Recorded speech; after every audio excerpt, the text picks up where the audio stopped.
Azərbaycanın karate üzrə 5 qat dünya və 11 qat Avropa çempionu Rafael Ağayeva çox ağır itki yüz verib. Doğru xəbər Azərbaycan bildirir ki, onun atası Mahir Ağayev vəfat edib. Mahir Ağayevin bir müddət öncə səhhətində problem yaranıb və ötən gün dünyasını dəyişib. Qeyd edək ki, idmançı 2021-ci ildə anasını da itirmişdi.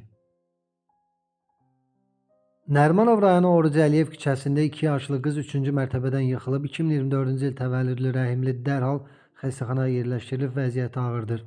Təbibdən bildirilib ki, həmin qız mərkəzin təcili tibbi yardım şöbəsinə gətirilib. İlkin tibbi yardım göstərilən pasiyent daha ixtisaslı tibbi xidmət almaq üçün Respublika Neocərrahiyyə xəstəxanasına təxliyə olunub. Müştərək travma, açıq kəllə-beyin travması, baş beyin əzilməsi diaqnozları təyin edilən azyaşlının müalicəsi davam etdirilir deyə mərkəzdən qeyd olunub.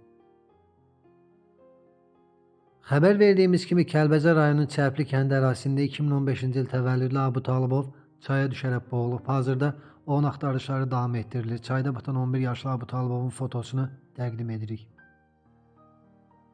Ağstafa sakini isə ürəyindən bıçaqlanıb. Hadisə rayonun Qırılı kəndində qeydə alınıb. Belə ki, 2005-ci il təvəllüdlü Ayxan Budaqlı ürək nahiyəsindən bıçaqlanıb. Adı çəkilən şəxs xəstəxanaya yerləşdirilib. Hadisənin hansı şəraitdə və kim tərəfindən törədilməsi istiqamətində Ağstafa rayon polis şöbəsi tərəfindən araşdırma işlərinə başlanılıb.